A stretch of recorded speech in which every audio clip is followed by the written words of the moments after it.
आसार कदीमा के कंडरात की मानींद government girls primary school Kot का हबीबुल्ला अकलीम किले की ये वो दरसगाह है जिसकी इमारत मुकम्मल तौर पर खस्ताहाल हो जाने पर गुज़श्ता कई साल से बच्चों को किराए के मकान में पढ़ाया जा रहा है। 1972 के बाद जब एक दफ़ा तामीर हुआ उसके बाद गवर्नमेंट की तरफ से स्कूल के लिए न कोई फ़ंड आया है और न कोई रिपेयरिंग वाला, न कोई हिसाब किताब इस तरह में हमारे जहन में हमने कोई देखा नहीं। हाँ, कागज़ी कार्रवाई में ऑफिसर लोग आ जाते हैं, लेकिन इस पे बाकायदा प्रॉपर कोई इस तरह काम नहीं हुआ है।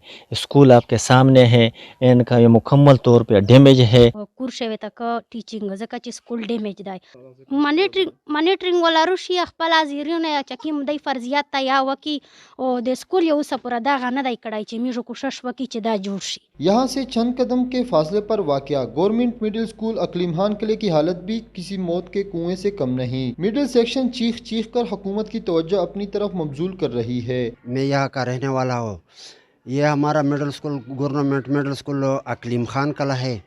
हमारे बच्चे यहाँ दूर दूर स्कूलों में दाखिल है, वहाँ जाते हैं। हम जो उनके पेरेंट होते हैं बड़े गैर महफूज समझते हैं अपने बच्चों को, क्योंकि हमारे इलाके में कोई और नज़दीक स्कूल है नहीं। देख रहे हैं इंतज़ामिया तो हमें बार बार यकीन दहानी करते हैं कि हम इसका मुरम्मत करेंगे, बिल्डिंग के लिए फ़ंड देंगे, लेकिन आज तक हमें कोई चीज़ मिला नहीं है। असातिज़ा के मुताबिक मॉनिटरिंग टीमें भी सिर्फ अपनी फर्जियत पूरी करके स्कूलों की हाजिरी तो चेक करते हैं, मगर तामीर व मरम्मत की फरियाद हुकाम बालों को अरसाल नहीं करते। 1972 से कायम इस दरसगाह का इस हालत में होना हुकूमत की तालीमी इमरजेंसी के दाव में नाकामी की अक्कासी करता है।